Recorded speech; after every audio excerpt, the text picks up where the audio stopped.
And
We're dancing in the alleys and the streets for the thrill and the fear of getting caught kissing. For my sister, my brother, and unity. For all the times we tried to change their minds and stale beliefs. For the loss of pride, for poverty. For the dream of just a normal life for you and me. For all the children who were starving for a loaf of bread. For the greed of politics and all the lies they spread. For all the mass polluted air we breathe, for all the litter in the streets and all the dying trees, for all the animals who suffer from elimination, for all the cats and dogs who love us without no conditions, for all the tears that seem to never end, for all the images that keep on turning in our heads, for a simple smile to last a little while, for the future generations fighting for their time, for empty promises ahead in the afterlife, for all the imprisonments of beautiful minds, for all the babies who were born and for the ones who died, for all the times you told the truth and all the times you lied, for all the speeches that we heard, for all the shots and shelters that were sold to make it done, for just a glimpse of a peaceful life, for the rising of the sun after an endless night, for all the pills we pop just to get some sleep, for all mankind in our country, for all the boys and girls who never knew equality, for woman, for life, liberty.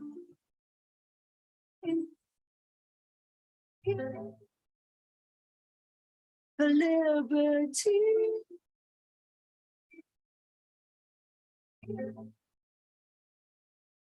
For liberty.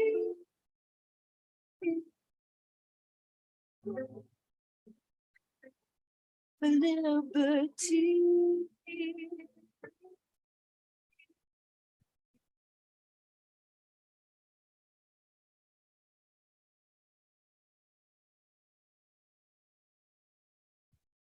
The Dead Shall Dance. Thank you, Elan Art Foundation, for producing this video. We are very pleased to welcome everyone at this event. The recent developments in Iran from different perspectives here at Aula Radboud University and online. Why should you use Miro? Well, when you draw on a whiteboard, no one sees it. With Miro, you plan together in real time. The death of Mahsa Amini in the police custody has made huge developments inside the Iranian society and outside its borders. We are going to answer the following questions today. The Islamic Republic, yes or no? What political system do Iranians prefer? Separation of religion from state or a religion-based government? What is the Iranian favorite flag? Lion and sun flag, tricolor flag, or just the current flag? How are women shaking the pillars of the Islamic Republic of Iran? What are they going through in their battle? Who are their allies inside the country and outside its borders? How can a united coalition be formed by the oppositions to fulfill the shared political goals of Iranians? What are the impacts of the recent developments on the future of the EU and the world? These questions will be addressed by our speakers today, and after a short break, we'll answer your questions in the panel discussion. We'll end this event by Persian music. We would like to remind you that throughout this event, taking photos and recording videos are strictly forbidden. We also appreciate it if you please keep your cell phones silent. Thank you very much. We are going to invite Dr. Pooyan Taimi Arab, our first speaker, to deliver his lecture. Dr. Taimi Arab is an assistant professor at the Department of Philosophy and Religious Study at Utrecht University and a member of the Utrecht Young Academy. Dr. Taimi Arab will talk about the main question of Islamic Republic, yes or no. He'll also elaborate on some of the latest research results of Gammon Institute. Thank you. I'm trying to get my slide up. Does it? It'll come. Okay. Okay. So thank you very much for inviting me and for being here during the weekend. So, there it is. Yeah, my talk's title, Iran's Revolutionary Juncture, suggests that Iran is at a juncture of world historical importance. World historical because woman life liberty can become a national motto of the Iran of the future in remembrance of the first time a nation called for revolution in the name of women's rights. At Gammon, the group for analyzing and measuring attitudes in Iran, we strive to do quantitative research that answers whether these calls are indeed nationwide and represented by all demographic groups. And today, I'm going to discuss results of the past years to clarify the nationwide perspective and also its diversity. Now, let me begin with the general picture. The general picture matters because we understand freedom in a democratic sense, meaning general self-determination. This conception of freedom means, exemplified in, for example, Rousseau's social contract and the revolutions of the Enlightenment, that the voice of God is no longer represented by a king, or as in the Islamic Republic, by a jurist who claims to represent God's voice on earth. Rather, the voice of God should be transferred to the people. And this general voice is what is sacralized, also in modern contexts, and which can be observed today in the Iranian people's sentiments of sociability and in their unity in opposition to the Islamic Republic.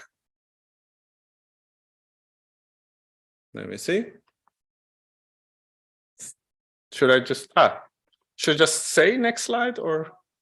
Yeah, I can do it, okay. So Gammon's first significant attempt to estimate the immeasurable general will of Iranians through a large-scale anonymous digital poll was in the spring of 2019. This simple survey asked whether Iranians would vote for the Islamic Republic in a free referendum 4 decades after the revolution. Of all respondents, 173,000 were adults living in Iran. After weighting, using the demographic variables of sex, age, education, province, rural-urban distribution, as well as one political variable, who they voted for in the 2017 presidential elections, the results revealed that around 80% of the target population would vote no in a free referendum on the Islamic Republic as such. Now, we learned from these data that Iranian society is politically divided, but not polarized. The ratio between the regime's sympathizers and opponents was respectively 2-to-8.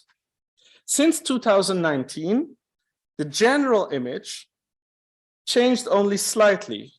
In subsequent surveys on topics such as religion, the death penalty, international relations, and political systems, we found a roughly similar ratio of regime opponents and proponents.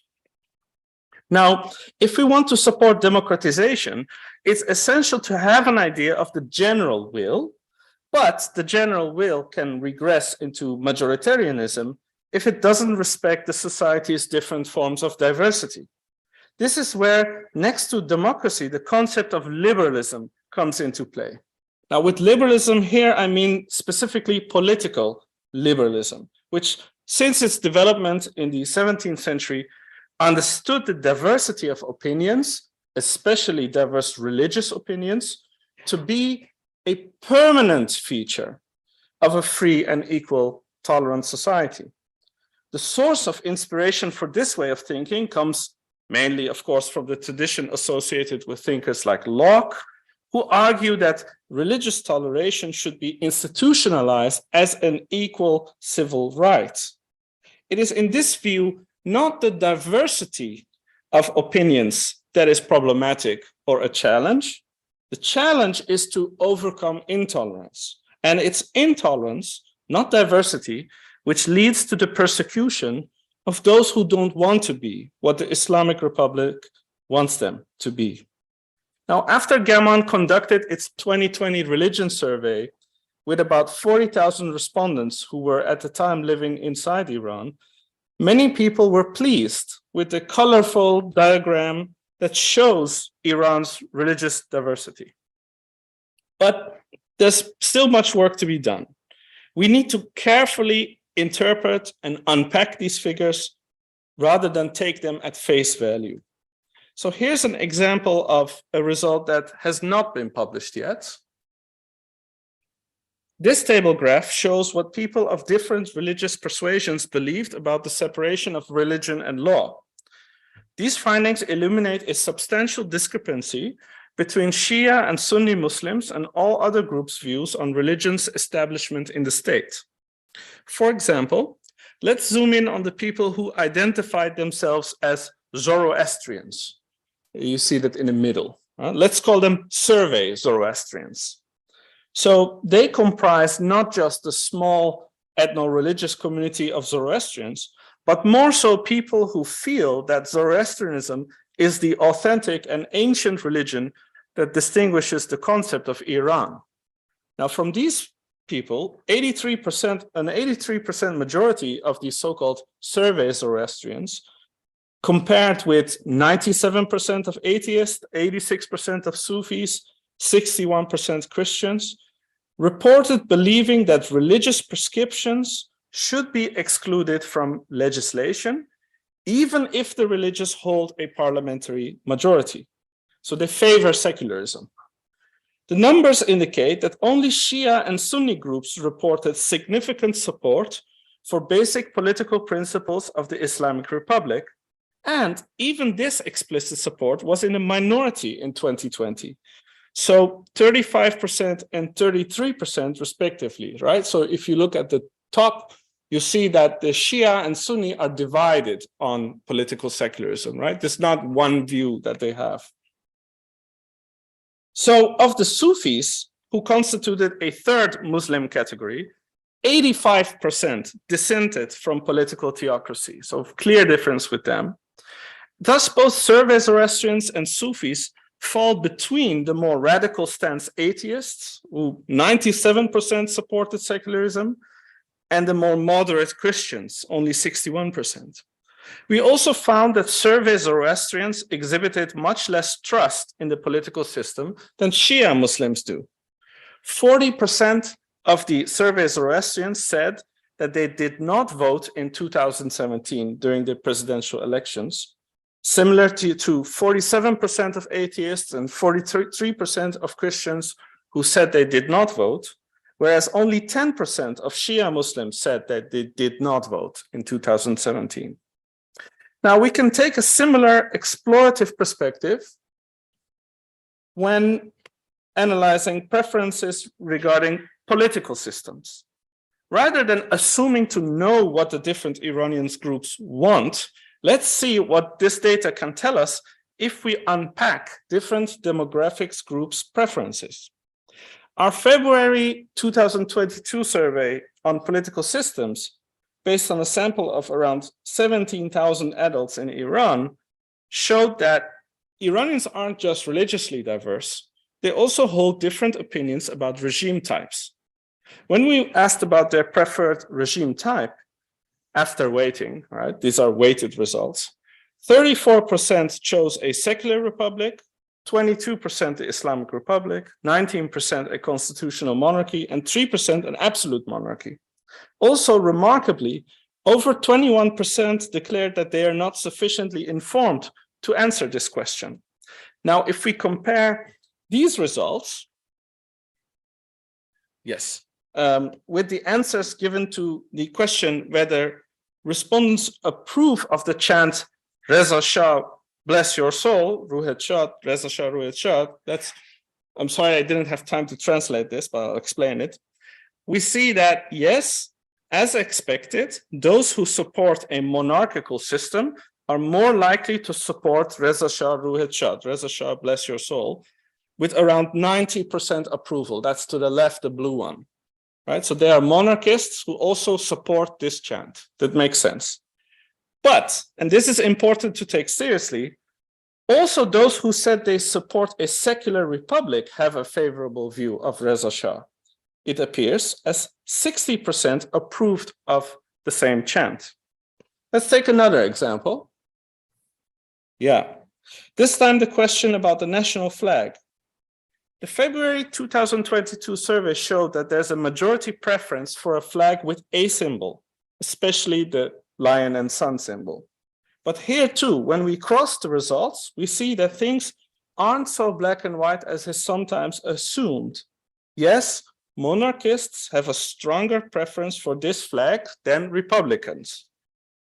But a significant majority of those who said that they support a secular republic also favor the flag with a lion and sun. So you can see that, you can read it here. And we can break it down even more precisely.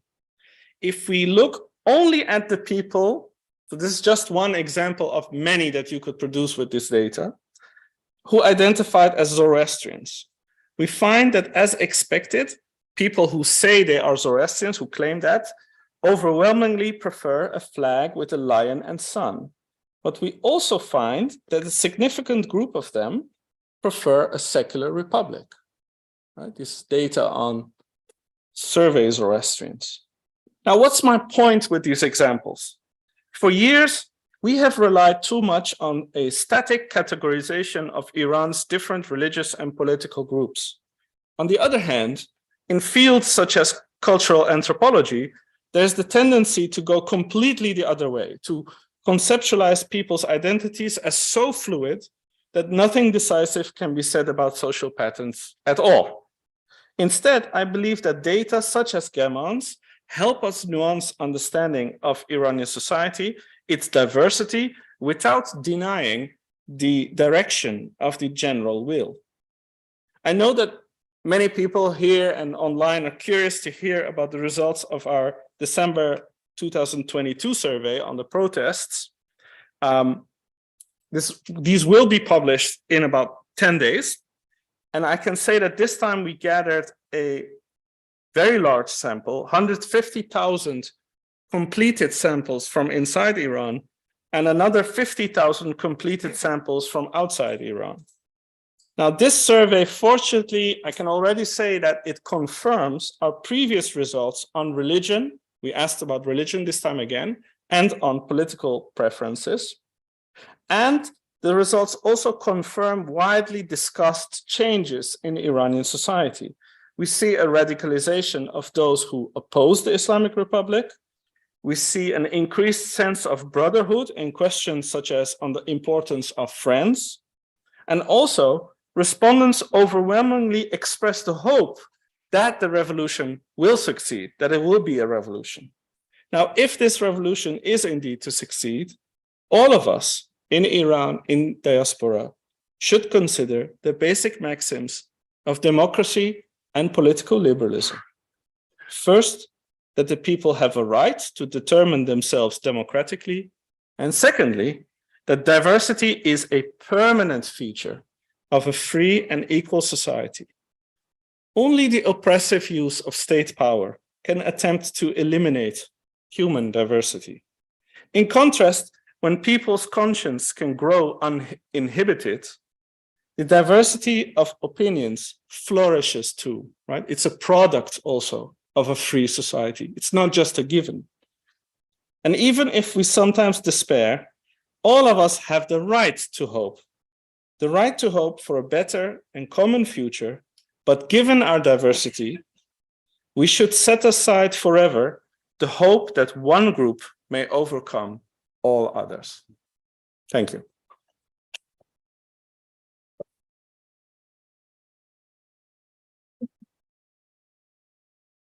Thank you, Dr. Tamimi Arab, for your educative and informative lecture.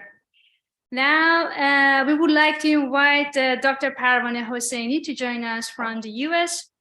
Dr. Hosseini is an Iranian feminist researcher and organizer at Worcester State University, Massachusetts. Good morning, Dr. Hosseini, and we are all ears to listen to you. Hello, thank you very much. First, let me ask you if you are going to manage the PowerPoints or it is me. PowerPoint will be here, control for you, and you can say next slide. Okay, thank you very much.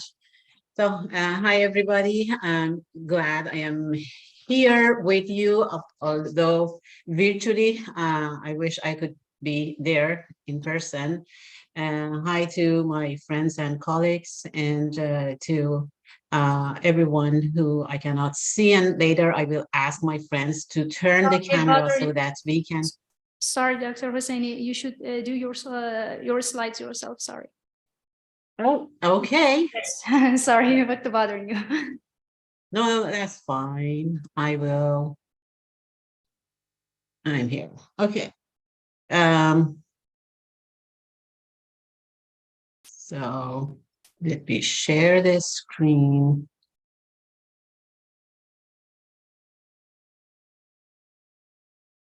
Can you see the slides? Yes. Are we good? If you just maximize your screen, we would be grateful. We can see the slides. Okay, you can see the slides. Okay.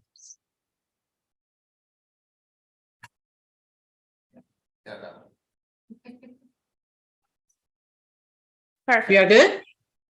Yes, it's perfect. Okay. All right. So I'm going to talk about the recent developments in Iran from a gender-based perspective. 4 months ago, in September 2022, a series of protests spread in Iran with the slogan of Women, Life, Freedom. Many media channels, such as CNN, described them as more widespread than earlier protests in 2009, known as the Green Movement, 2017, and 2019. The protest erupted as the result of the murdering of a 22-year-old Iranian Kurdish woman named Mahsa Jina Amini, who was in custody of the so-called morality police for not wearing the proper hijab in accordance with government standards. In the protest after Mahsa Amini's death, women demonstrators removed their hijab, burned their hijab, and cut their hair as acts of protest. The protest lasted for months and months under state's violent suppression. Let us go still 1 month further back to get some background of what happened. 1 month earlier, in July, a 28-year-old woman named Sepide Rashno was arrested after footage of her objecting a state-connected woman harassing her on a bus over improper clothing. That was circulated online. She was taken to a hospital with internal bleeding, which was a sign of torture shortly after her arrest. She appeared on Iranian state television on July 30 wearing a headscarf to give an apology and a kind of forced confession. In the footage, Rashno looked pale and has dark circles around her eyes. Now, let us go now 44 years back. Before the Islamic Revolution in 1979, there was no law that instructed women what to wear. Many women still wore chador or headscarves, but many others did not, particularly younger generations. The 1979 Islamic Revolution introduced the idea of hijab law. The hijab law faced objections by women, which I will get back to later. But let's review the role and significance of hijab as a sign or symbol from which aspects at the time first, from the different aspects. The question is if hijab is culture, religion, or it is political. If we consider hijab as a sign in the modern era, hijab has been discussed many times from both traditional and political dimensions. From the traditional points of view, the hijab is a sign of following the Islamic commandments that a woman's body must be covered from a man's view in order to preserve religion and faith. From the political point of view, hijab is a symbol of political Islam, which became popular, especially from the 1970s onwards. First in the Middle East countries, such as Egypt, Lebanon, Iraq, Turkey, and Iran, and then in Western countries. From this point of view, the woman wearing hijab represents the Islamic society in the public space. It is during this time, I mean 1970s, when hijab became political and a political symbol.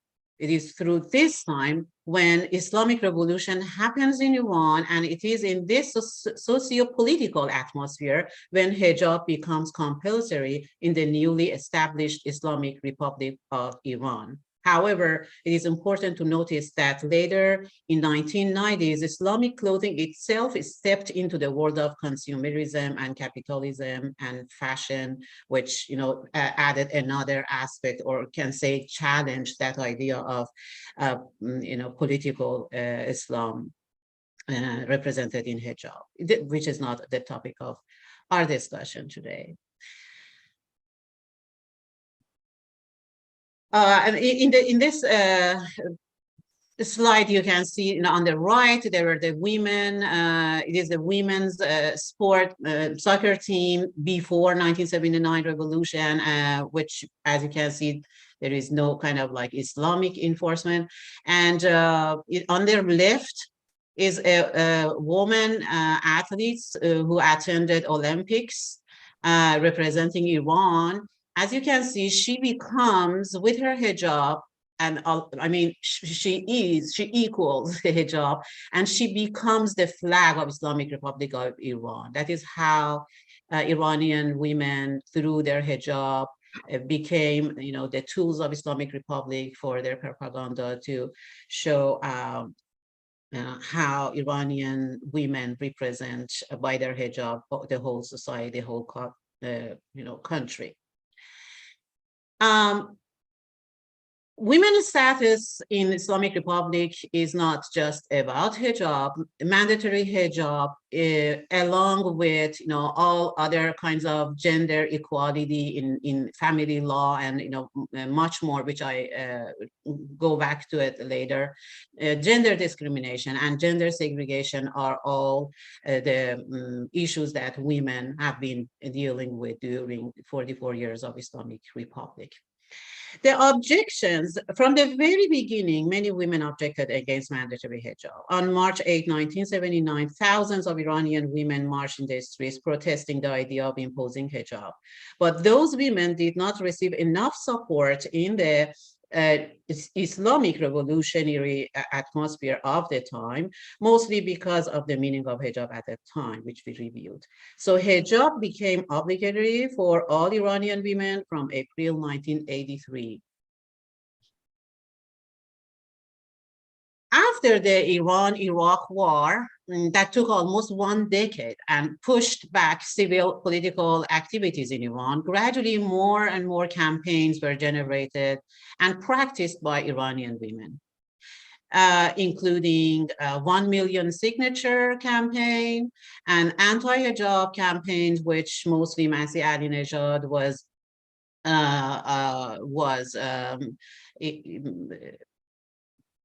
initiating, including My Stealthy Freedom, White Wednesday,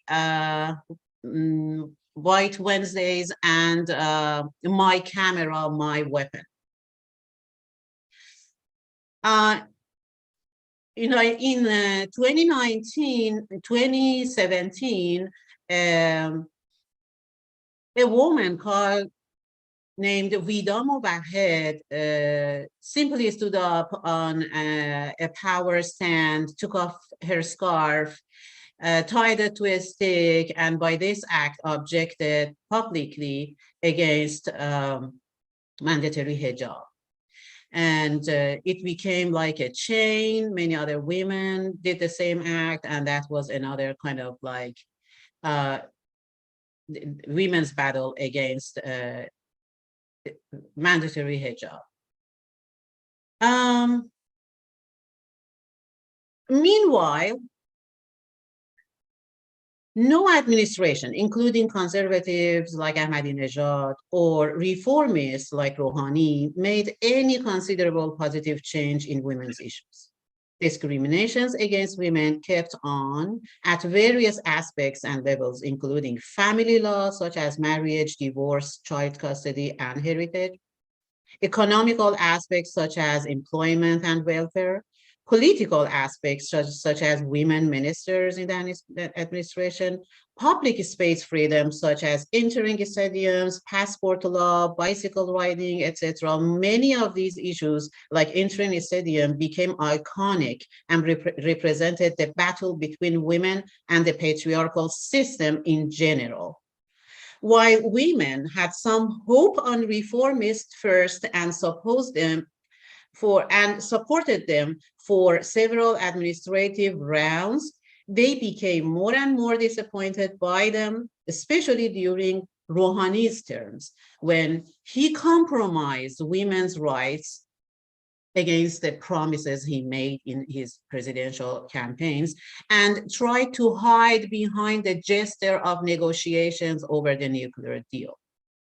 Signs of the end of hope to reformists were clearly seen in 2017 protests which was almost the same time of the act of the first revolution street girl, Vida Mowahed, and reached its peak in November 2019 protest. One of the main slogans 2017 was Islah Talab Usulgara Dige Tamum Majara, which means reformists, conservatives, this is the end of it. Your era is done.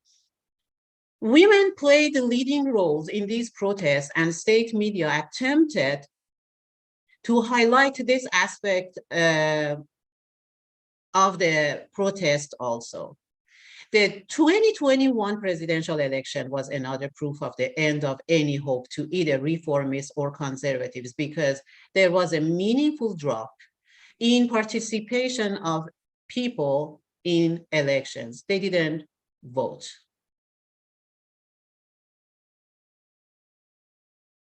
Okay, now let us go back to summer 2022.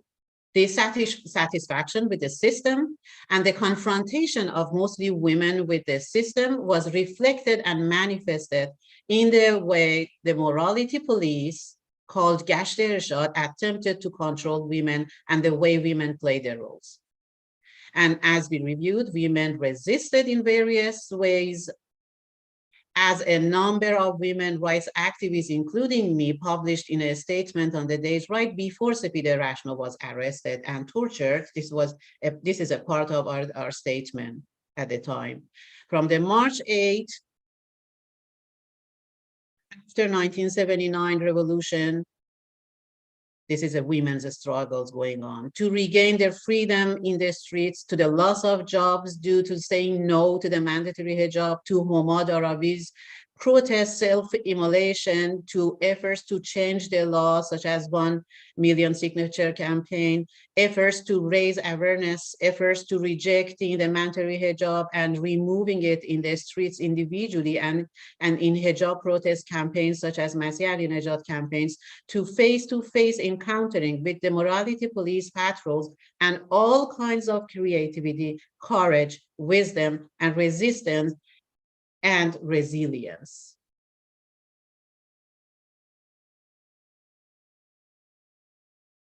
This is when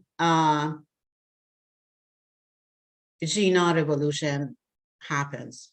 This is when Sepideh Rashno, which I spoke about it, objection, struggle, arrest, torture, forced confession with tortured face happened. At this time, people, women and men, who were already dissatisfied with the whole political system and felt overwhelmed, humiliated, and threatened, observe a member of them, that is Mahsa Amini, is beaten up to death by the Islamic morality police. This is a time when nation identify itself with Mahsa Amini and unites against the corrupted dictatorship that has been torturing them for the whole 44 years of its existence. This is a time when women of all walks of life in Iran rise and announce enough is enough. And men from Kurdistan to Tehran, to Baluchistan, to Gilan and Mazandaran, to Lorestan, to Khorasan, and all four corners of country stand along with women and chant Marg bar dictator, death to the dictator. Dr. Hosseini, you have 2 minutes. Okay, and no to Islamic Republic. The word woman is an inclusive word in sense that it represents women from all walks of life. Also, LGBT community had some more visibility in this movement. It goes beyond sex and unites men with women. It unites Iranians from all countries, Iranians of diaspora, to Iranian in Iran. It unites women of the world with women of Iran.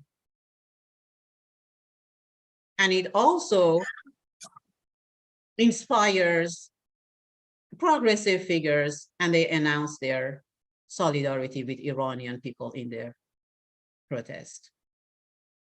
I suggest a tool of analysis that is the panopticon, Foucault's panopticon, which is a model prison. Foucault uses a metaphor of tools of the disciplinary society. At the periphery of the panopticon, this is like a prison. At the periphery of the panopticon is a circular structure.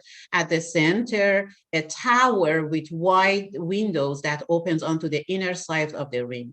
The structure on the periphery is divided into cells, each with two windows, facing the windows of the tower, the other facing the outside, allowing an effect of backlighting to make figure visible with the cell.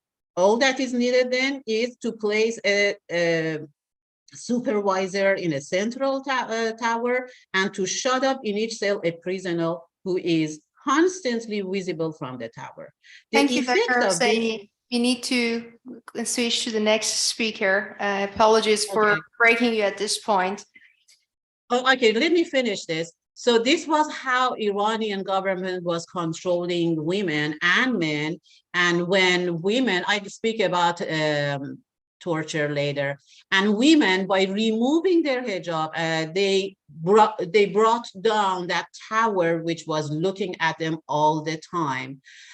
If you allow me later, I will speak about a little bit about how can citizens of the world support Iranian protest. Thank you. Thank you. We will need to switch to the next speaker, but we really appreciate your presentation today. Thank you.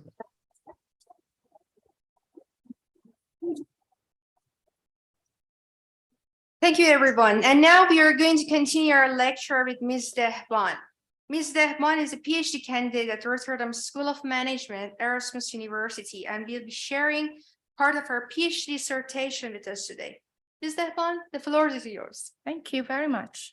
Good afternoon, everybody, friends and family who make the effort to come out on a Saturday afternoon here with us. Thank you so much. I will start with providing a little bit of background about myself and how I got to this subject and how my experiences throughout the years have influenced the presentation and the research that I've got into. I called the title of this presentation, The Art of Coalition Building. And I hope at the end of this presentation, you take away a few points that how you can apply the art of coalition building in your own communities. Yes, so there will be a brief introduction about my work and the catalyst that I have identified in my research in order to accelerate the process of coalition building and the challenges that we face throughout this process and what could be the potential way forward for us. So as you can see, I'm a Dutchified Iranian. I was born and raised in Iran and moved here in 2005. This is my family. I have two sons, half Dutch, half Iranian, and they couldn't be here. They really love it to come with me to protest or to events. But my older son, Jesso, he had a hockey game today, and he's the goalie, and he couldn't let down his friends. So everybody is back home, but they really wanted to be here and show their support for the movement and the revolution that is going on in Iran.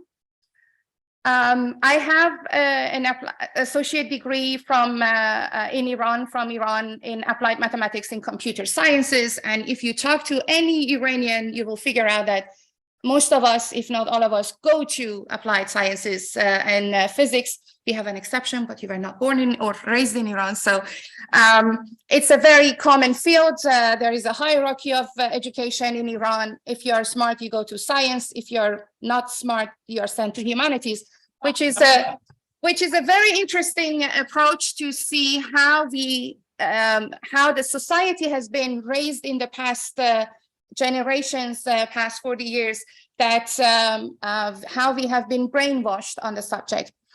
From my first education, when I entered university, I got expelled because I kissed a girl, and I was spared from prosecution because the person who was in charge of making a decision to send me to police and the morality police, or just expel me, he said, "You wear your hijab very well, so I spare you." So that's the level that from the very beginning, despite the efforts of my parents to raise us absolutely apolitical, I was already the living example of personal is political. So that was for me the starting point of subconsciously being into politics. And I moved to the Netherlands. I was very fortunate to get accepted at University College Utrecht, where I studied completely the opposite side of science, because that was my true passion. And I did sociology, anthropology, and psychology with a minor in philosophy. And my research at this stage was interviewing widows of war between Iranian women who were widowed or during the Iran-Iraq war over the 8 years, or they lost their father or they lost their brother, a sort of a male figure in their life, to see how did they cope with the loss of a family member, a male figure in their life, because it's very important in Iran. As a woman, you're owned and you're taken care of by a man, a male figure in your life.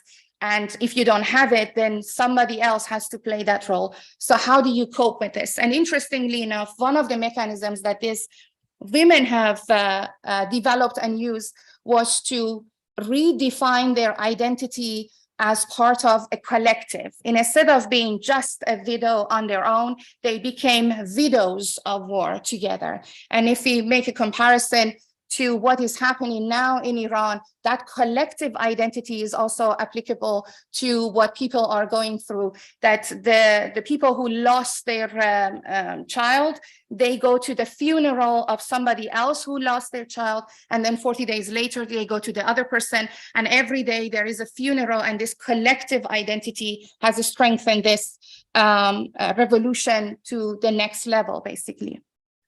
For my master's, I did, again, at Utrecht University, which cemented my life in politics. I did women's studies, comparative women's studies in culture and politics. And for that, my research was on status of women, particularly on the convention, the UN convention, CEDAW, in Iran. Why Iran is among the 5 countries who hasn't signed this convention. Interestingly enough, United States is also one of them. But my question was why Iran hasn't specifically signed this.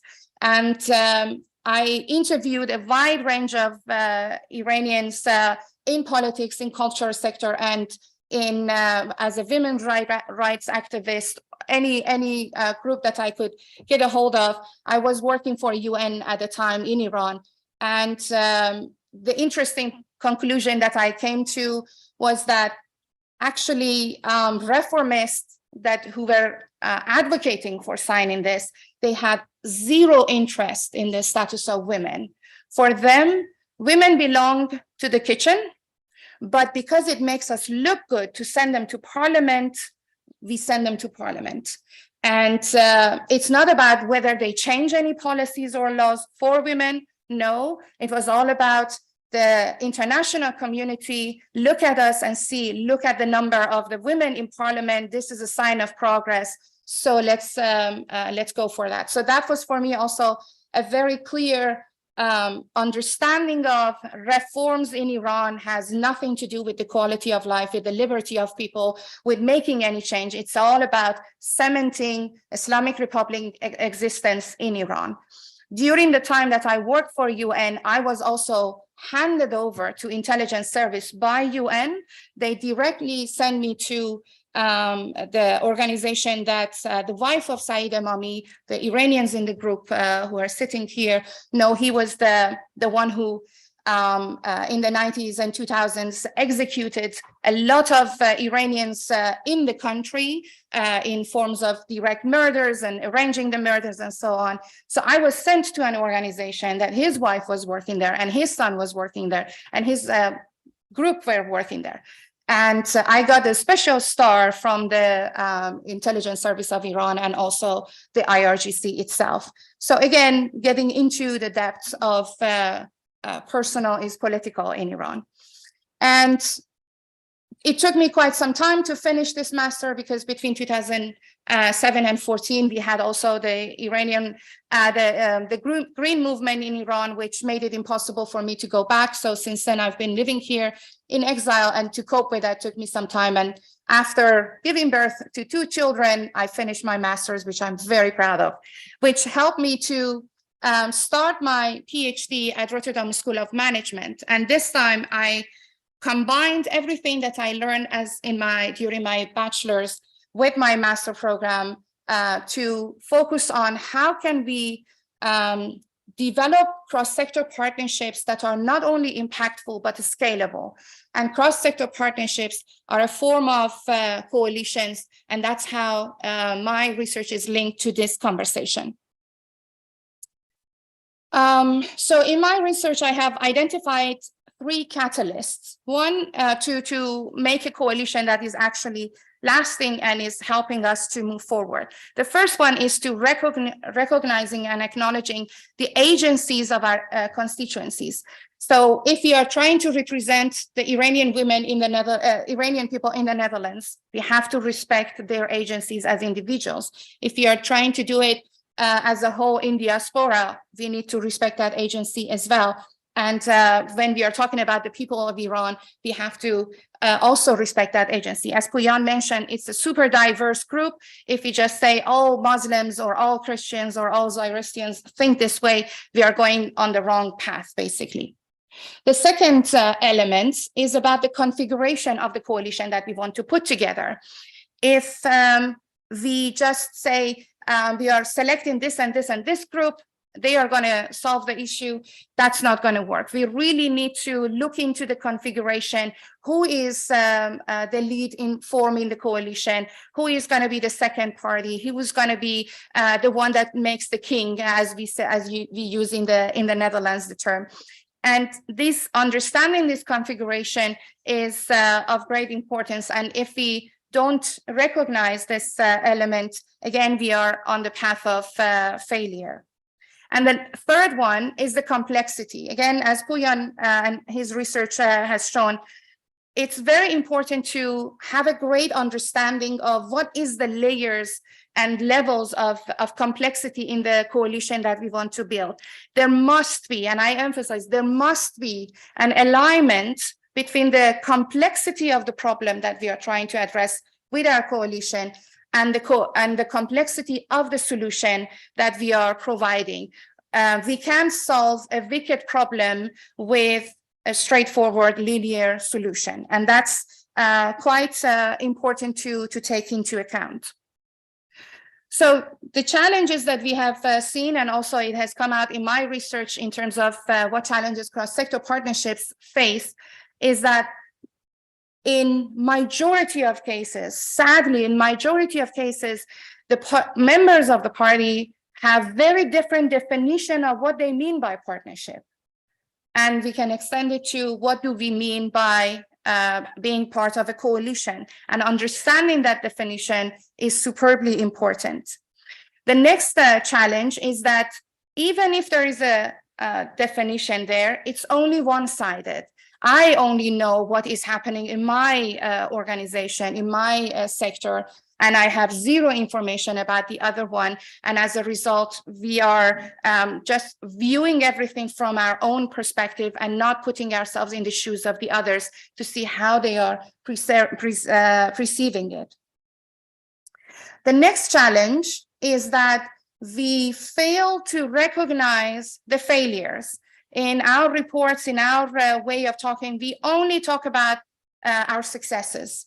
But a path to success is paved by failures. And we really have to see why we failed and recognize them and learn from them. And in many cases, this has gone unrecognized and has become a continuous failing point for cross-sector partnerships and by extension coalition to stay in, not just only stay in relation with each other, but have an impact and scale it. And the last one is the size and the scope of the partnership. Again, it goes back to the definition and understandings that we think we are only building a coalition to address issue A, but actually we had in mind that we want to address the issue B and C and D as well, but there was no proper communication about it. And also with the expansion of the scope, the size of the coalition has to also be adjusted and has been missed out. I'm looking at the time, I'm 2 minutes, perfect. And I think to wrap it very quickly as a way forward is that we really have to look at our failures systemically. And this it gets a little bit academic, that we need to make a distinction between systematic review and systemic review. In a systematic review, you're still in the system, and with the system you're reviewing. But when it is systematic, you take a step back, you're out of the system, and then start looking at your own actions and your own activities. So systemic review is the first step that we need to take to make sure that we have a way forward. The second one is to have a guiding coalition, which includes representatives from all parties, all groups that we want to work together in the future. If only a few sit together and say, this is the coalition, it's not going to be successful. And the last one is that we write down and greatly discuss not only the vision that we have for our coalition, for our partnership, but also the strategies with which we are going to achieve that vision. So just thinking that we want to get rid of Islamic Republic and move to the next phase, that's really nice, but how and what is the extent of it and what is the next level? Because not wanting something is not equal to wanting something. And with that, I'm gonna step back and look forward to the next speaker's presentation.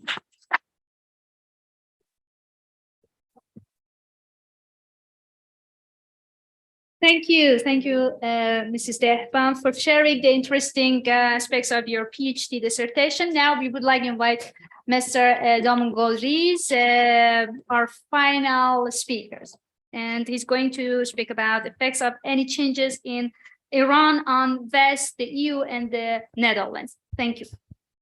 So thank you very much. Thank you, Somaya. Thank you for being here on a Saturday afternoon.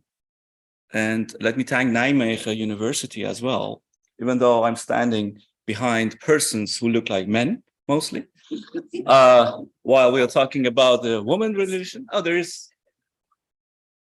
the distinguished speakers, my colleagues. They have done the most difficult, actually, job. They have done the hard work.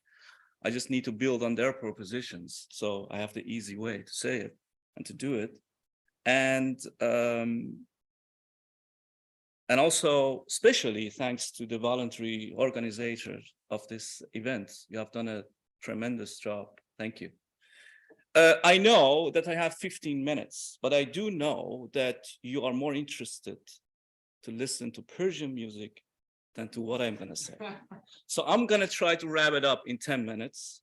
And then maybe we can have some questions. And maybe we could also give the floor to Dr. Hosseini to finish her presentation. I think it's very interesting, but I'm not going to decide on you. I would not dare. I'm talking about, I'm invited to talk about the impact of the structural change. That's the other word for regime change in Iran. From the international order, from the international perspective, the international order we know since the Second World War, and we Persian, we call it the West. So from the Western point of view. Let me start with the Second World War. Maybe that's the good beginning. It was November 1942, after 3 years during the Second World War, 3 years of struggling against the British, struggling against the Nazi Germany. Mr. Churchill, Winston Churchill, who, as one of the lords called his legacy, The prime minister wins debates after debate and loses battle after battle. That was the situation back then. I mean, you could compare it somehow, of course, it's not comparable, with what's going on with Iran and all the challenges and the fragility that we are witnessing. So Churchill was winning the debates, but losing the battles. In November 1942, one of the most important battles in Egypt, which was the Battle of El Alamein, it was won by the British army. And Churchill had this speech. I don't know whether you know about it. It's called The End of the Beginning. And exactly that speech reminds me of the place we are now concerning Iran. So in his speech in 1942, it's in the House of the Mayor in London, he said, this is not the end, meaning the battle against the Nazis, after winning the battle in Egypt. This is not the end. This is not the beginning of the end, but this is perhaps the end of the beginning. The end of the beginning. And it's exactly, in my point of view, where we are now at the moment. At the moment, we are in a position that the West, the Europeans, as you know, the Americans, they are wondering what to do with the Islamic Republic and what to do with human rights at one hand and the Iranians in Iran at the other. The European parliaments who are close to the values of the Western societies vote and pass a resolution in Article 11, which firmly says that the Islamic Revolutionary Guard Corps, which is basically the power in Iran, should be designated on the terrorist list. On the other hand, we have the European governments, even the Dutch Ministry of Foreign Affairs yesterday tweeting about it, is not really willing to designate Revolutionary Guard Corps as a terrorist organization.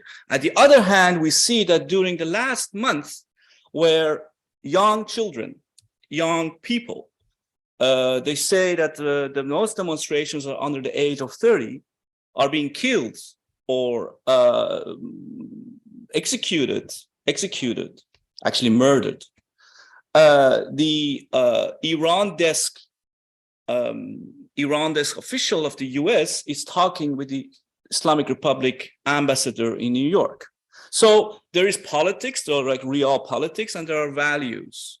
And we are in the same position at the moment as history, again, the Churchill was trying to say to people that we should not surrender to the Nazis, we should oppose the Nazis. Halifax, his counterpartner, was trying to push Britain to make some kind of agreement, think about the nuclear agreement with Iran, or try to make an appeasement as a policy. So try to talk with moderates, try to talk with moderate Nazis. You see? I mean, of course, Islamic Republic is not the Nazi Germany. We're not in 1942. I know, but let's just, I mean, I have to say something, isn't it, in 10 minutes? So there is some kind of a correlation between these two. The appeasement policy of the West or confronting the Islamic Republic. And starting with it could be this, the designation of IRGC as a terrorist organization. It's quite important. Or what we do with the nuclear Iran in the future. Iran is a heartland. I don't know whether you have heard about it. It's a heartland. It has been historically a very, very important factor in the world, in the region. Of course, partly because we Iranians, we like to say that, you know. But I mean, there are some examples that I could share with you. Maybe that gives some insights. Cyrus the Great, you know all of them. Cyrus the Great. He's actually, and his empire was the first empire in the world. His inspiration, his biography inspired Jefferson in the United States while writing down the Constitution, as we know. the first democratic liberal constitution in the US. The Silk Road. The Silk Road, why it's called Silk Road? A network of trade more than from the 2nd century BC to the 15th century, a network of 7,000 kilometers of trade. It was called Silk Road because the Iranians were quite master in silk. And it is basically the second Silk Road, which is called One Belt, One Road, is the Chinese project to conquer the world. Tehran Conference, 1943, December of 1943. That's why I'm saying it's a heartland. Next to the Iranian way of, say everything is Iranian, there is also a reason to think that. Tehran Conference, 1943. It was the first World War conference in which the big three Allied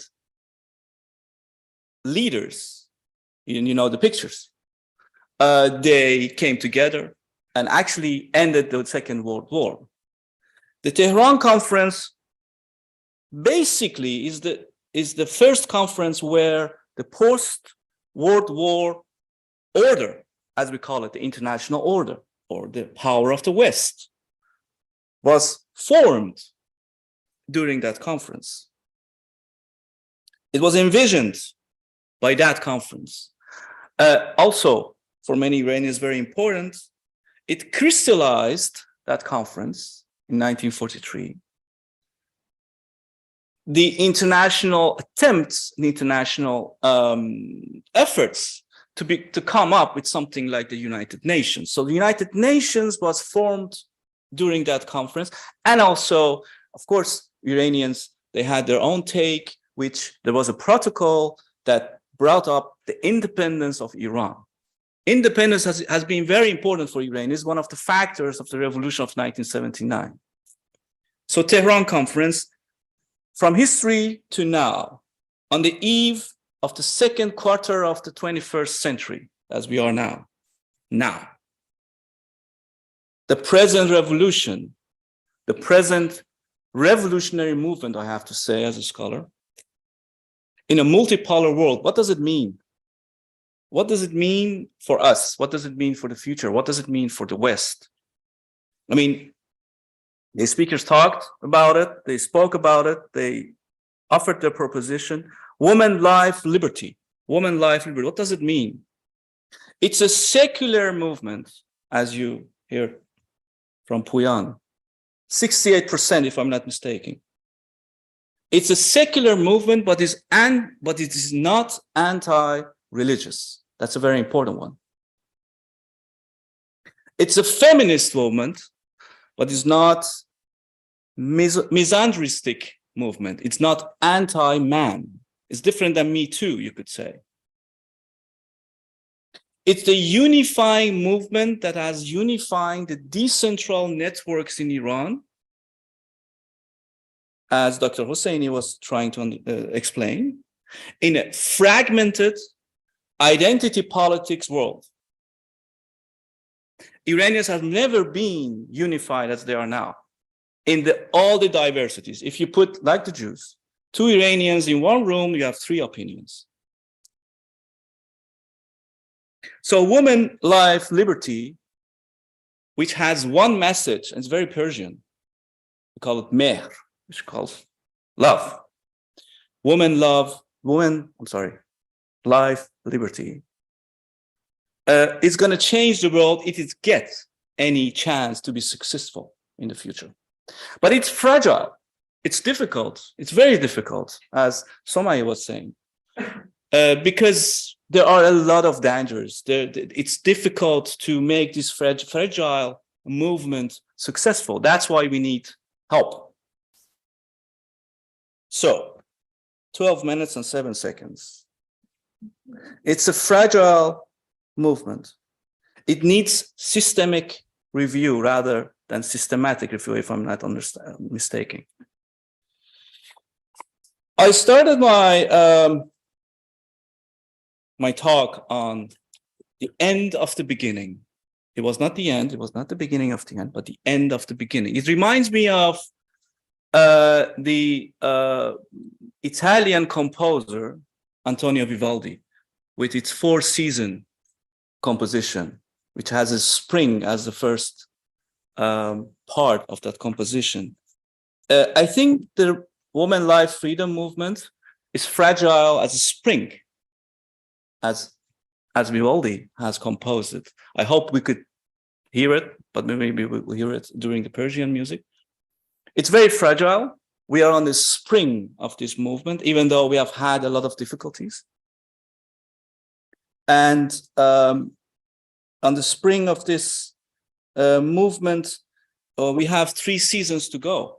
It's just the end of the spring of the woman life freedom. So with this, I promise to keep you listening for 10 minutes. It has been more than 10 minutes, 12 minutes, or maybe more. I'm sorry for that. I hope you will enjoy. But I think what we do need is to have hope against despair. There is a struggle between hope and despair at the moment. If you look at European point of view, if you look at from Iranians, there are a lot of pessimistic arguments, narratives in a world of battle of narratives. We need hope against despair. Thank you.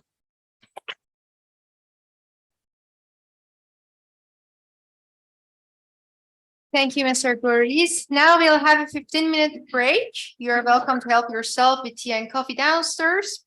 Please note that the box for donations can be found next to the conference room.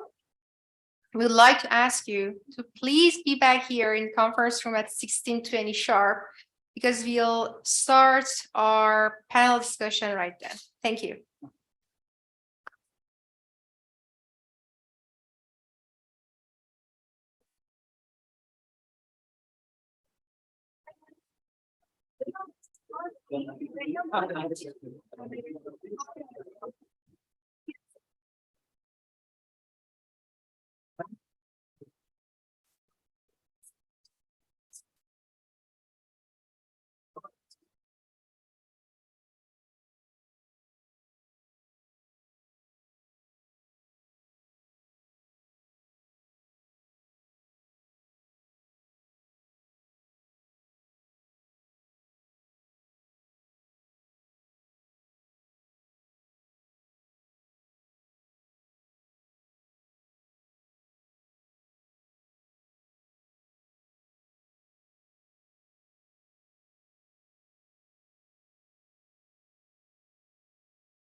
سوال کرد من نمیدونم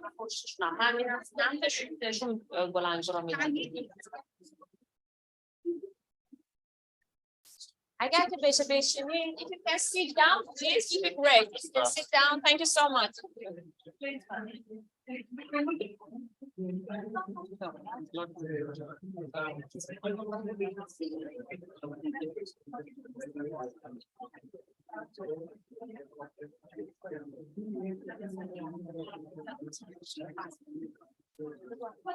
If everybody can sit down, please would be great. We can start the session. Thank you so much.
Well, welcome back, everyone.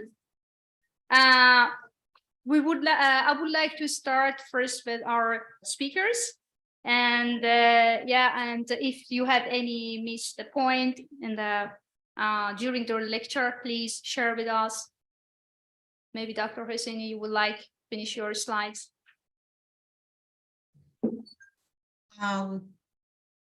Yeah, sure. Can I share my screen again? Yes, please. Yeah. Okay.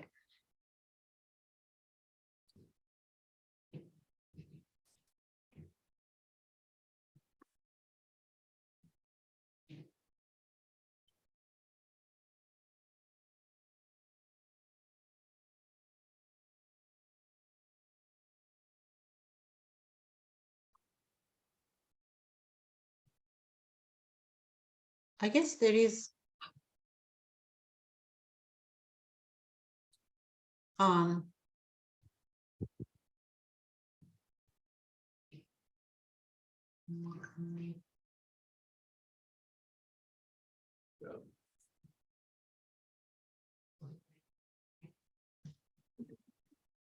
you see my screen?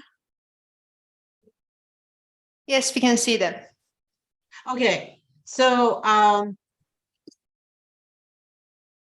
If you may please maximize your screen, it would be much better for our audience. Thanks. sure. So I would like to just refer to what Sarah Miguel, a scholar of violence in war and revolution, points out. She studies, she does research on countries like Latin America, Sudan, Syria, Sri Lanka, and she finds the pattern of sexual violence as instrument of terror in revolutions, not only in war, but in revolutions. And she states that these are, the actions, terror actions that states do to suppress revolutionary movements in their own country against their own citizens, which is on the right, you can see detention, kidnapping, torture, disappearance, mostly of the protesters, and rape, and of course, execution. By this, I mean that we can see all of this in the revolution which is happening in Iran, and these are all the acts that states, the terrorist states do.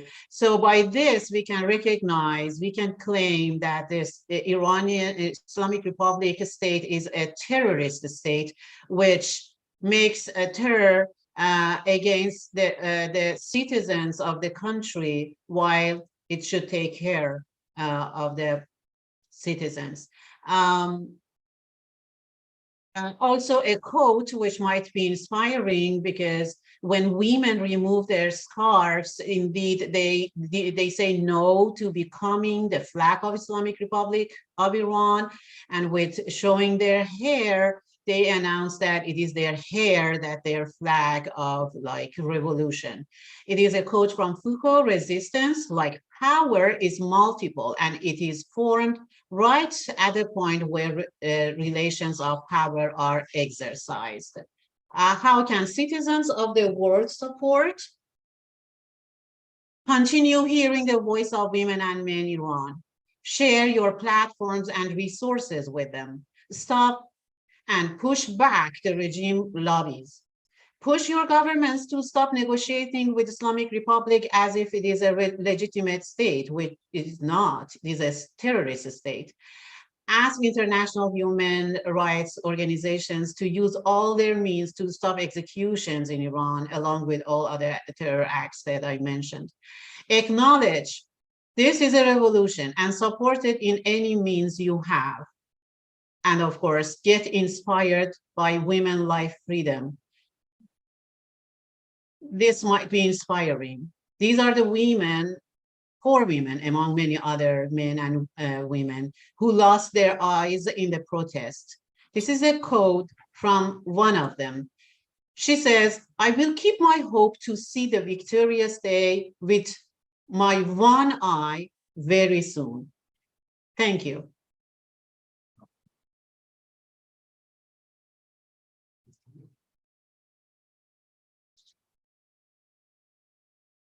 Ms. Stefan, do you also have something to add? Or? I shared with her. Anyone else? It's now our audience turn to ask questions. Please note that you do not have to introduce yourself. Just let us know from which speaker your question is, and we will ask it, or you can ask it yourself. If you're joining online, please write your questions in the chat box, and the moderators will read them. Thanks. Have no mercy.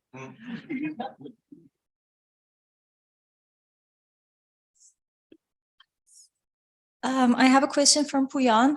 Thanks for your very informative and interesting presentation. I was wondering to what extent the survey results are representative of the whole population of Iran. Yeah, that's of course the burning question that I often talk about. I thought this time I'm not going to talk about that, but well, how representative survey results are can be tested by comparing them to external data of other survey institutes inside and outside Iran. And that can give you an impression. For example, one external check that we did is to compare with Ethnologue, which is an institute based in America, and they research which languages people speak, and they do quantitative research on that.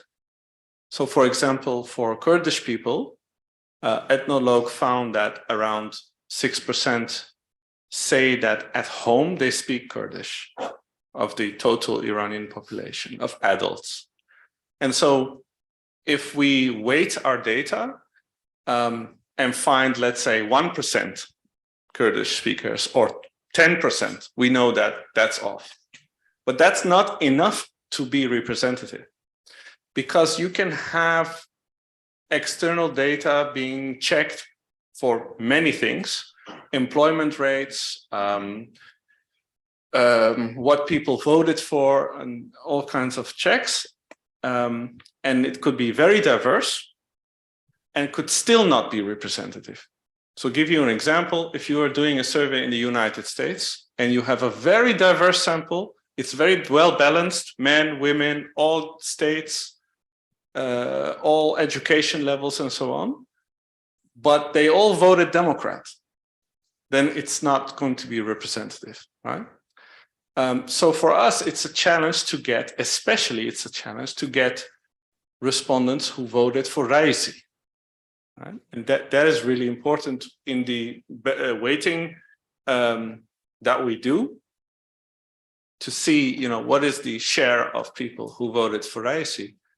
And we try to gather data from people who voted, for example, people who voted for Raisi or other hard to reach groups, for example, people in rural areas.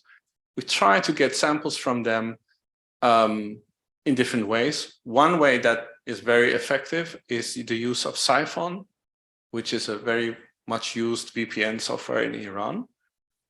So for example, the February 2022 survey was shared on Siphon. So when people connect to the internet on their phone, they might see a survey link. So in that one in February, Siphon spread the link to 620,000 people inside Iran. That's a lot.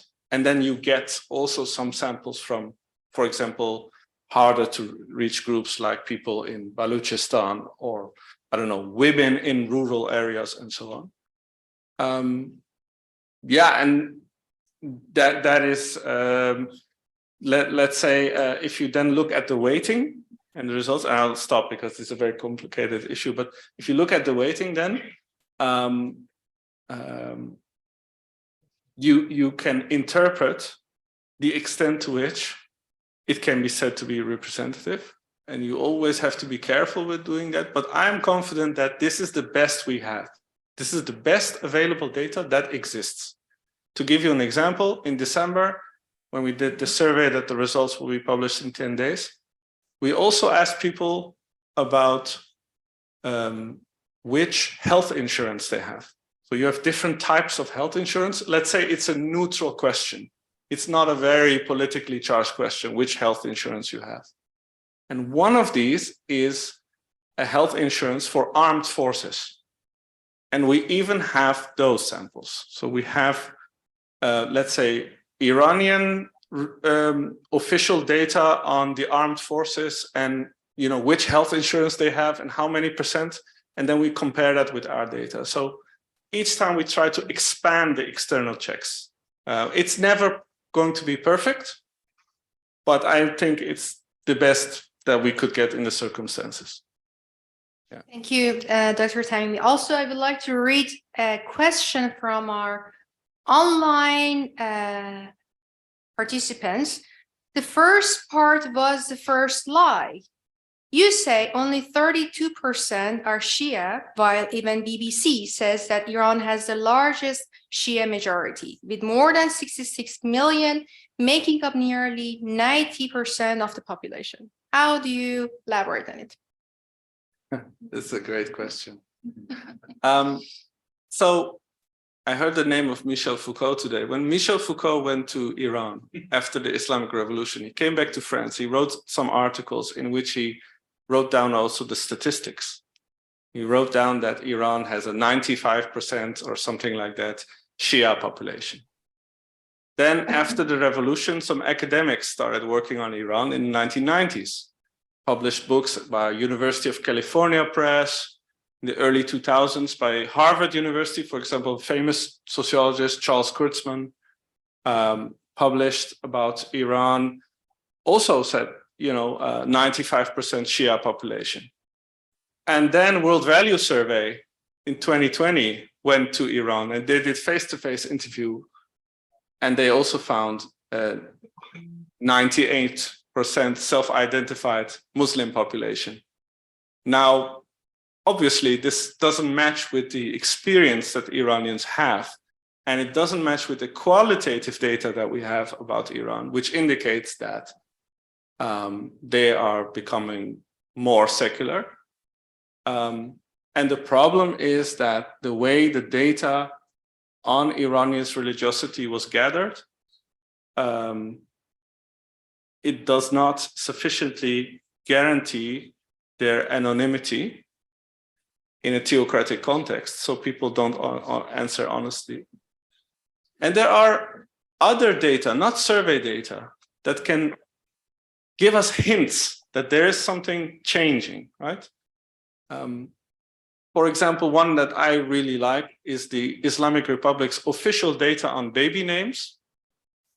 And so, you know, what name did people give their baby? And then if you look at the data, that this is the data of this, not survey data, this is just real data from the Islamic Republic themselves. Each year they would publish that, you know, Muhammad was the most popular name for boys, or Fatima was the most popular one for girls. But if you put them together in a graph, you see a massive decline, right? So after 2017, they stopped publishing this data. That's enough. Okay, here in the hall, if you have any questions, please. Yeah, that part. Oh, sorry.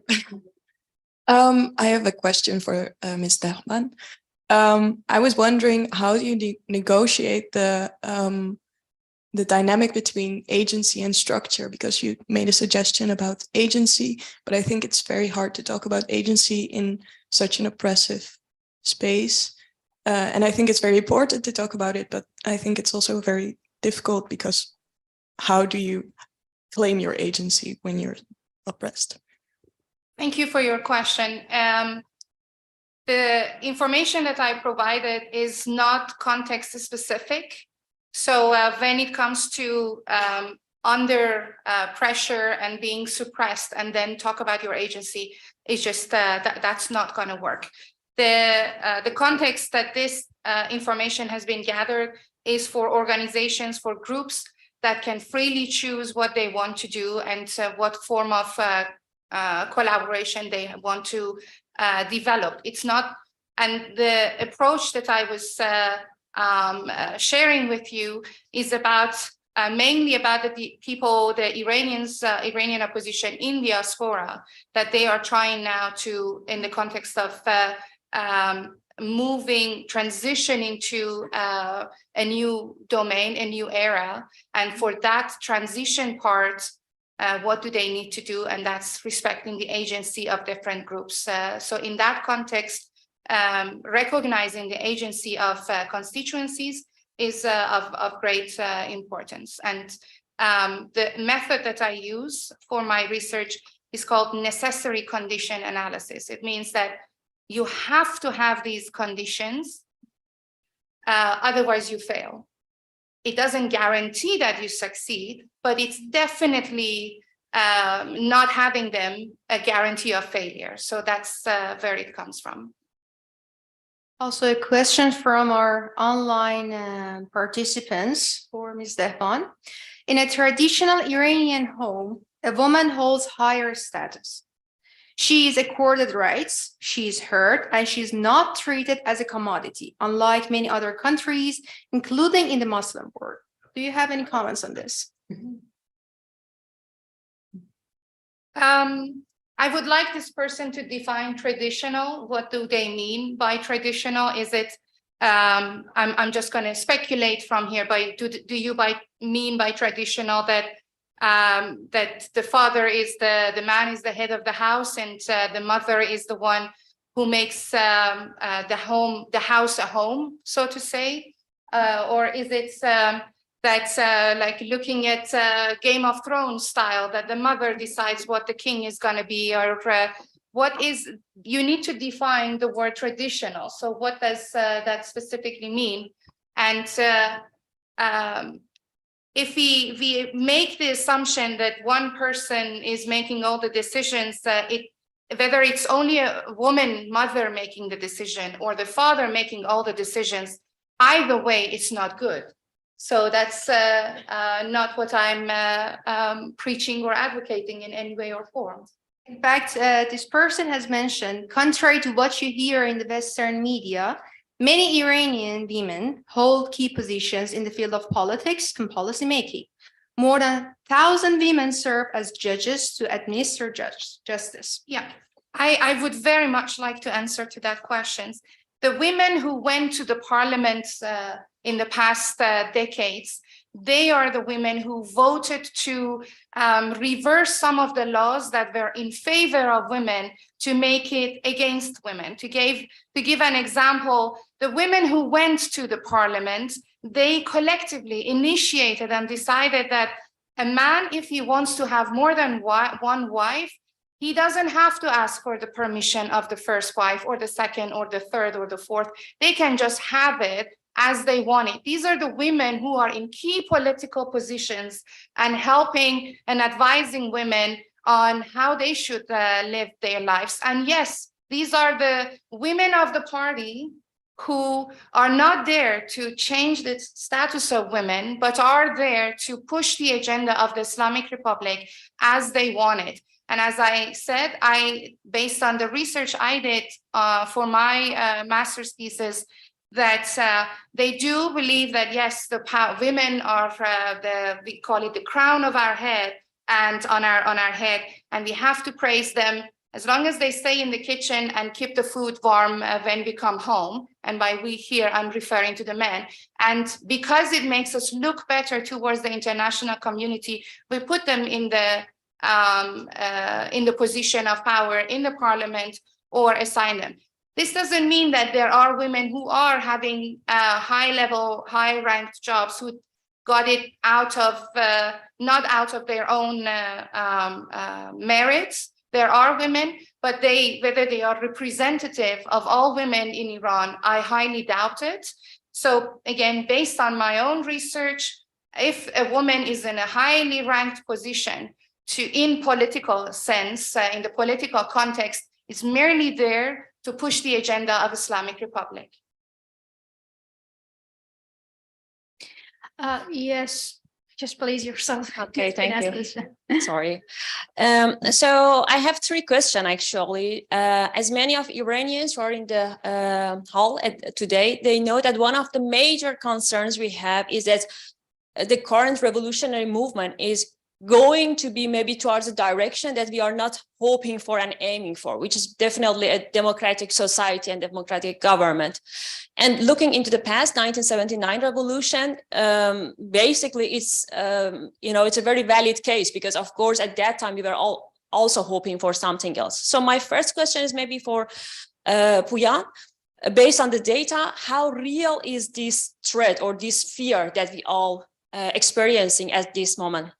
My second question is for Somalia, because I just wonder how can we minimize the chance of, not getting the success out of what we are now all trying for, and we do our best definitely, but still, what would be your suggestion to minimize the risk? And my final question, if there was some time, is for Dr. Hosseini, because definitely the role of women at this moment of time, at least in my opinion, is one of the factors that may minimize actually losing this revolution as we did in 1979. So how would you look at this argument? Thank you so much. Well, the first question, that's quite a difficult question. I'm not sure if I am capable to answer it.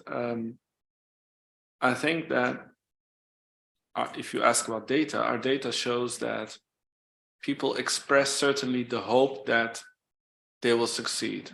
So maybe we know that Iranians in the past have gone through, waves of feeling hope, without hope, and then with hope again.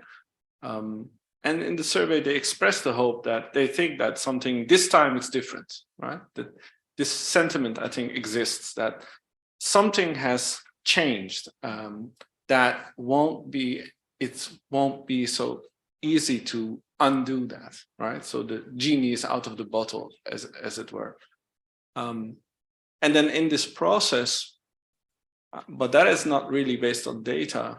It's more my personal view. I think it's important, that's what I tried to say in the talk, that the let's say romanticism of the revolution that people experience, that the kind of common bonds and so on, it was fascinating to see the data results, to see that in comparison with all other surveys that we did, people indicate that they find friends in their personal life very important, more so than in all our other surveys. So there is this sense of people coming together. But in that, let's say, in the revolutionary, let's say, romanticism can also result in situations where we lose, let's say, the respect for those who don't entirely fit into the main groups, and we lose maybe attention for individual, let's say, civil liberties. And so I think it will be a challenge to maintain that focus on unity and to respect, individuals who, for whatever reason, think differently or belong to a smaller group and so on. I don't know if that sufficiently answers the question, but yeah, that's one tension that I think is important. Yeah. To answer your question on how to minimize the risk, my starting point is the word transparency. All the parties who are in one way or another are trying to represent fragments of Iran, parts of Iranians in opposition. They need to be a lot more transparent about their standpoints, about their intentions, about their definitions. As I mentioned, it's one of the major challenges that we talk about coalition, but what do we mean by that? What is the expectation from this coalition? There is this campaign now going on, Man vekalat midaham. What is the English? I give advocating. I give the power to this person or that person. What does that really mean? To what extent am I giving the power to this person? Is it for the next 2 months? Is it for the next 2 years? Is it for making decision A and not decision B? That needs to be a lot more transparent and a lot more open. How do we make a selection of people to go and visit Macron, for instance, or in our own Netherlands? How do we make the decision who goes to visit Prime Minister Rutte and or visit the Queen Maxima? How did we come to this selection? And the transparency behind it is the key to build the trust among the diaspora, among the opposition who is in the diaspora. And we are in an open environment. We have a free choice. And if we, without free choice, are not capable of fully being transparent, then I don't think we can set a good example for the Iranians inside Iran who are putting their lives on the line to set up a coalition, to move towards a different system. That then it's just not gonna work. So my first point is for this to move forward and minimize the risk is being transparent and communicate how you are making selections for certain processes and setting up these different types of campaigns. Fantastic answer. Thank you so much. Dr. Hosseini, are you ready for the question?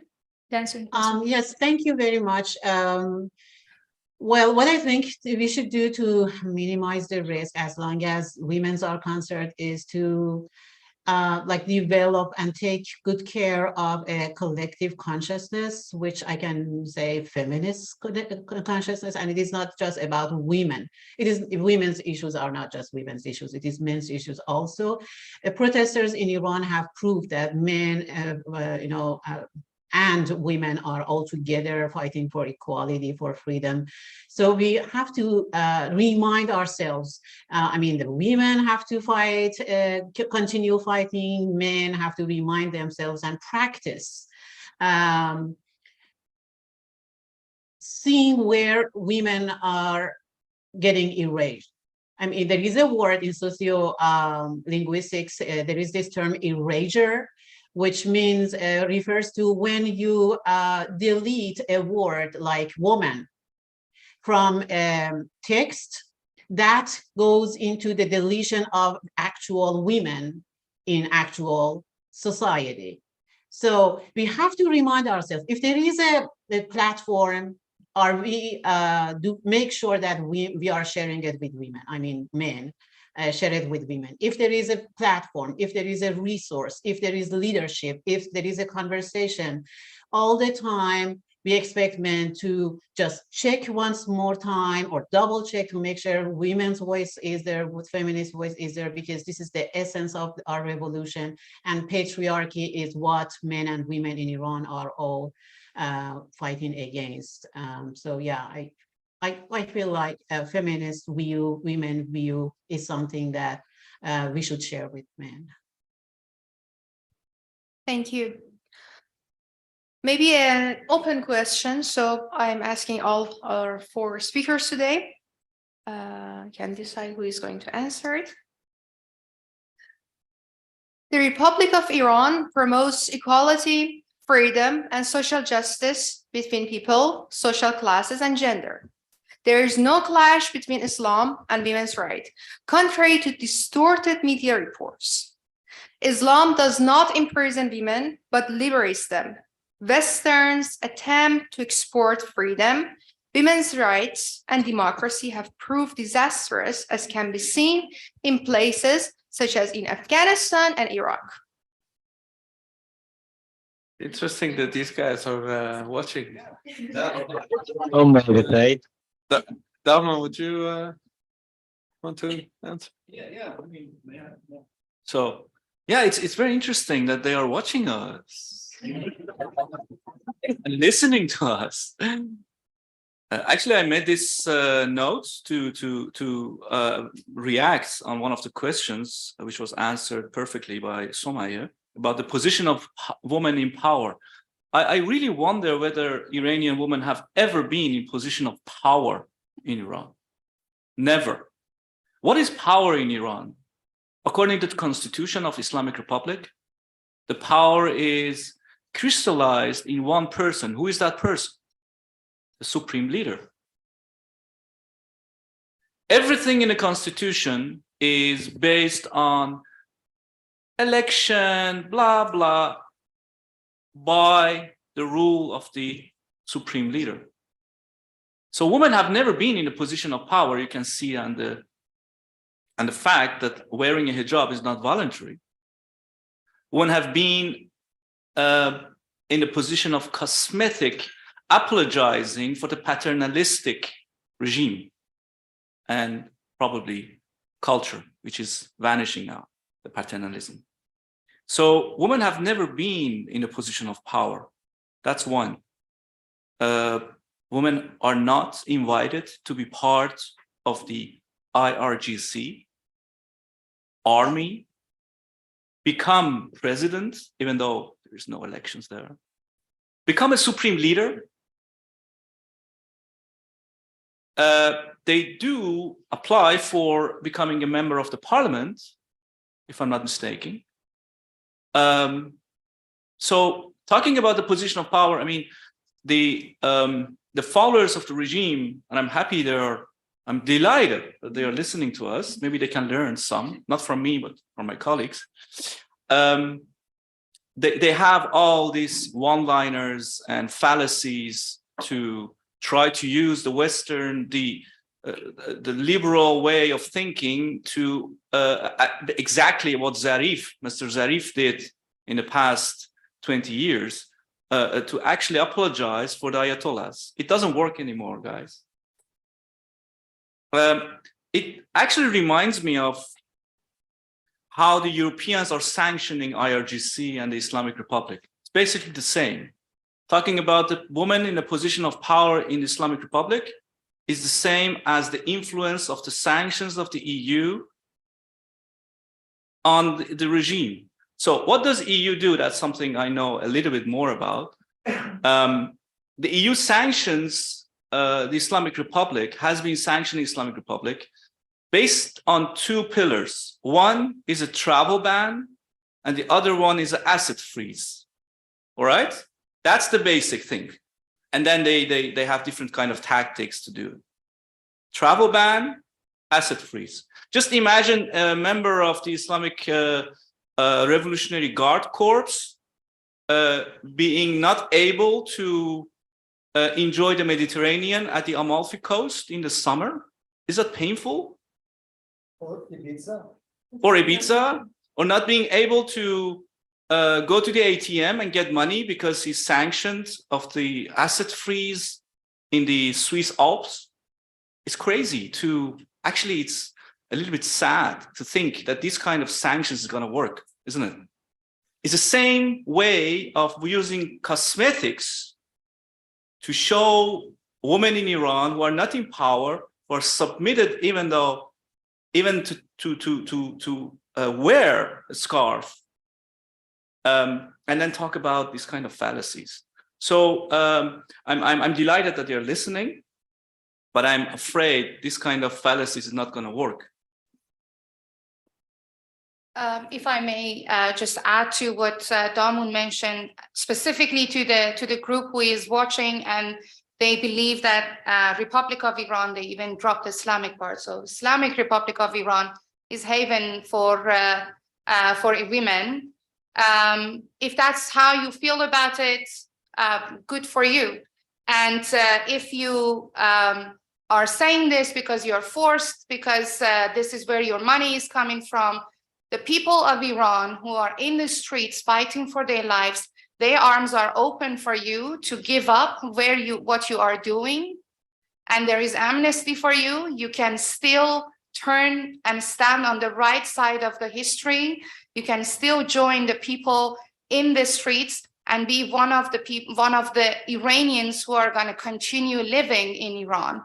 So I'm sorry for you that you have to do these things, but there is still room to be an Iranian and live like an Iranian inside Iran without the privileges that IRGC and the Islamic Republic is specifically providing for you. And thank you for listening. Yes.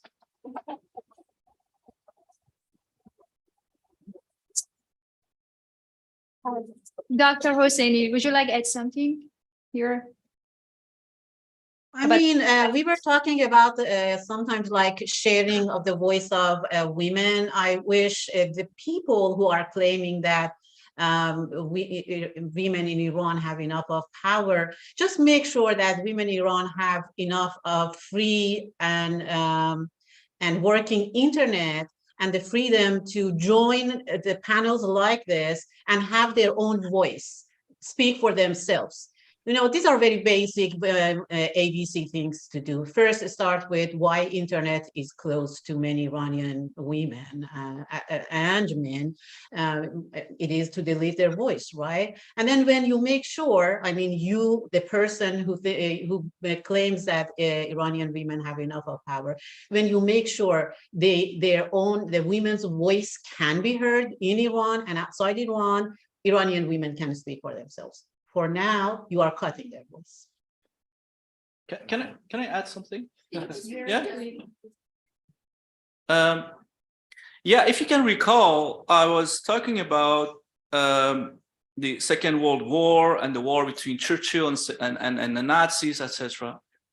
There was a time that the West, as we call it, really hoped that there was going to be some kind of moderation in Iran, that there would be a reform, that there is no black and white, that there is no dichotomy between the regime and the state.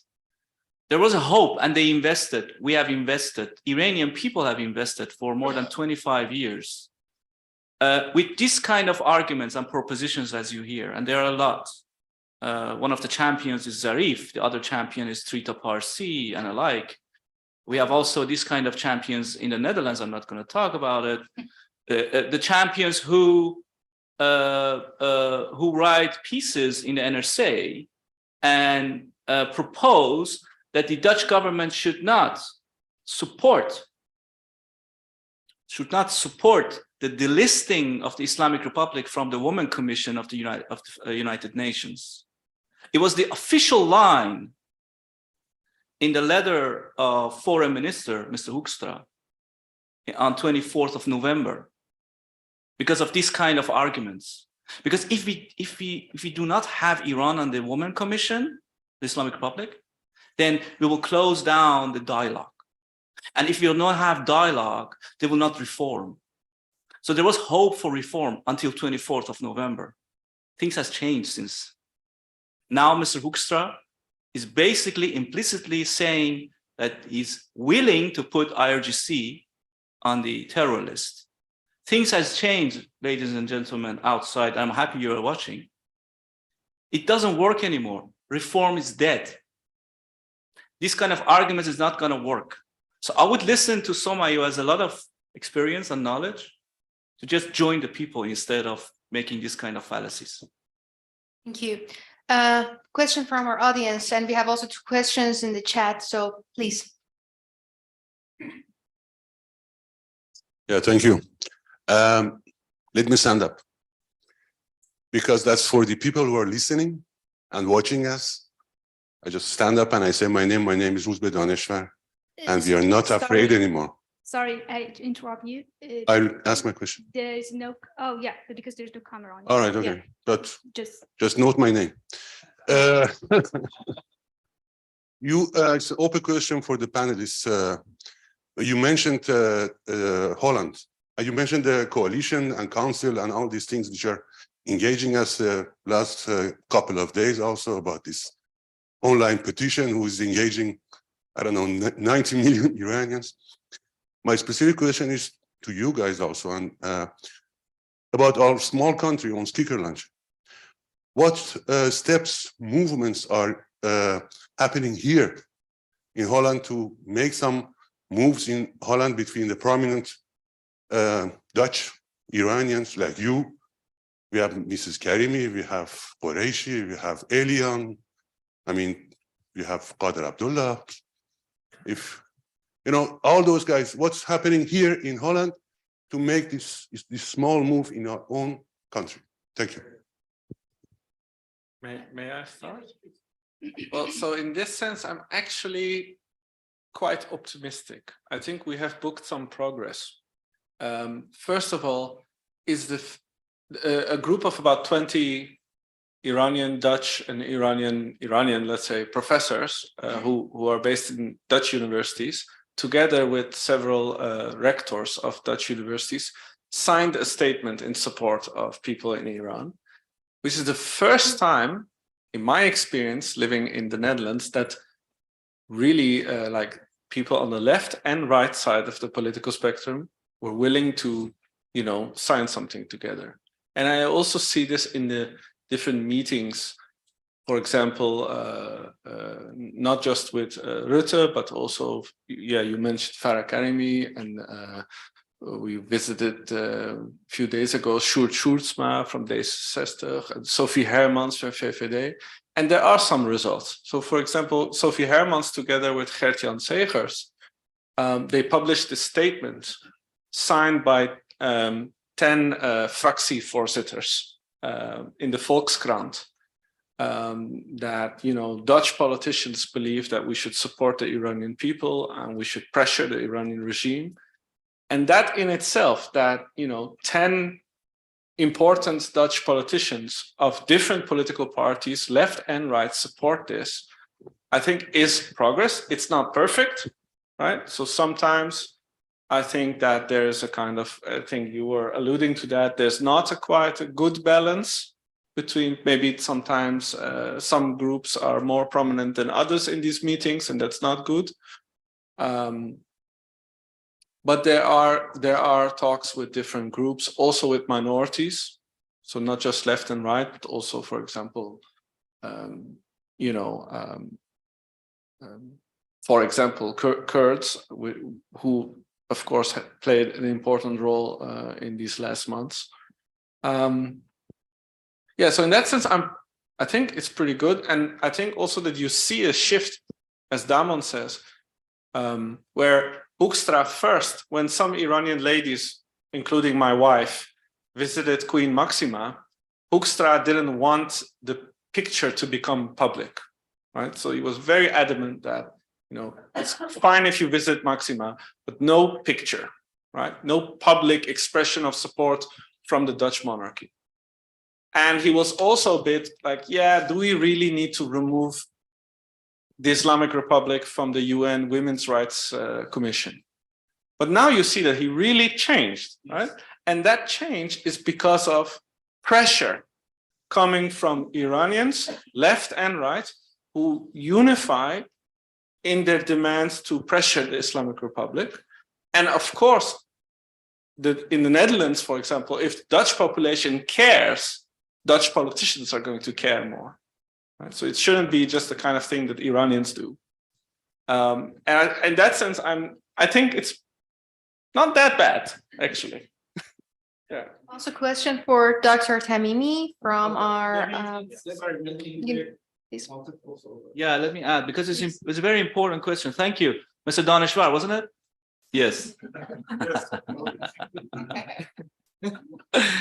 So what you see not only in the Netherlands, but also in the US and in European Union, there is a gap, and I'm very happy about it, between the executive part of the Europe, of the Netherlands, of the US, and the legislative part. In other words, there is a difference between the government, the diplomacy, and the parliaments, the people. What we see is that the parliaments, EU, Netherlands, is willing to list the IRGC, for example, as a terrorist organization, or to do a lot of things, to organize. There is a motion passed before Christmas. And just imagine that I see a number of them here, and I'm delighted that Puyan is one of my colleagues in that regard. There is a diversity of Iranian Dutch, Netherlands, Iranian Dutch diaspora working together to put the pressure on different levels. There are different groups. They're different groups. They don't fight.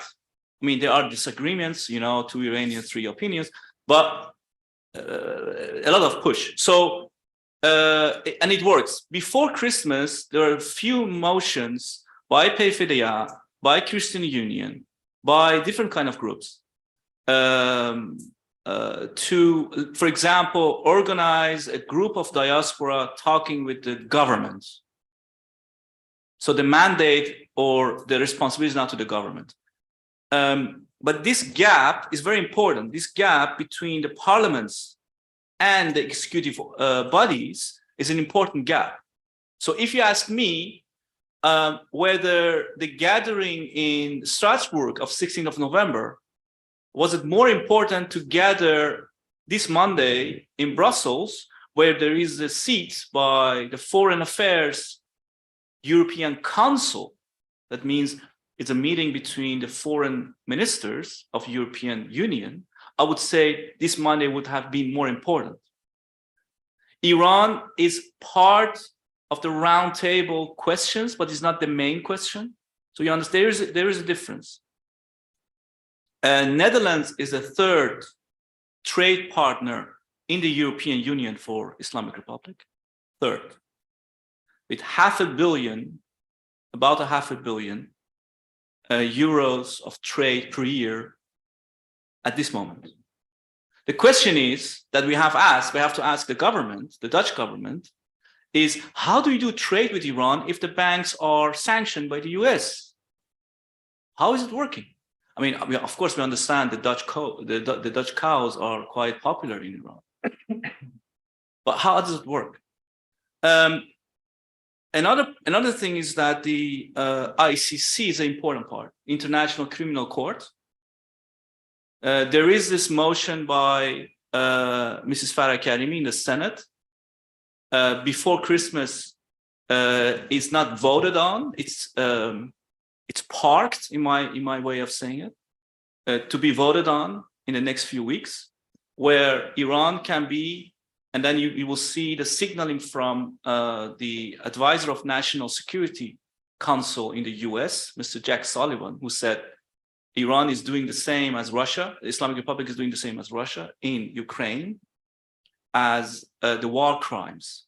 So in that sense, with ICC, there are difficulties though, but we could push from that as well. So there is a lot of, I mean, we have 50,000 Iranians, I think, in the Netherlands, but our pushing is going to help. There is also the other side of the coin, which is the media, the Dutch media. Unfortunately, the Dutch media is quite apologistic to the regime. What I mean is that they try to, let's say, focus on despair instead of hope. They focus on regime is too strong. They focus on there is no opposition group. They focus on there is no alternative. They focus on if there's no Islamic Republic, it's going to be chaos. It's going to be civil war. This is the, let's say, the playbook, as we hear of some of the questions, by the regime, amplified by the actors, whether intentionally or unintentionally, they are doing the same narratives, amplifying the same narrative to keep the regime and to keep the status quo. And that's exactly what we can do as Iranian in the Netherlands. Thank you. Thank you, Mr. Goriz. And I apologize for those of you who couldn't answer questions, but I promise if you email us to iranevent2023@gmail.com, we'll send them to our speakers, and I hope our speakers can also promise to answer them. There's no time to collect. Unfortunately, no, I'm sorry. Go for the next. So we would like to invite our music band to take the floor. Mr. Javad Ardavani, Masoud Rahai, Farid Sheikh are going to have a Ney and Daf ensemble, and we hope you are going to enjoy this piece of Persian music. Thank you.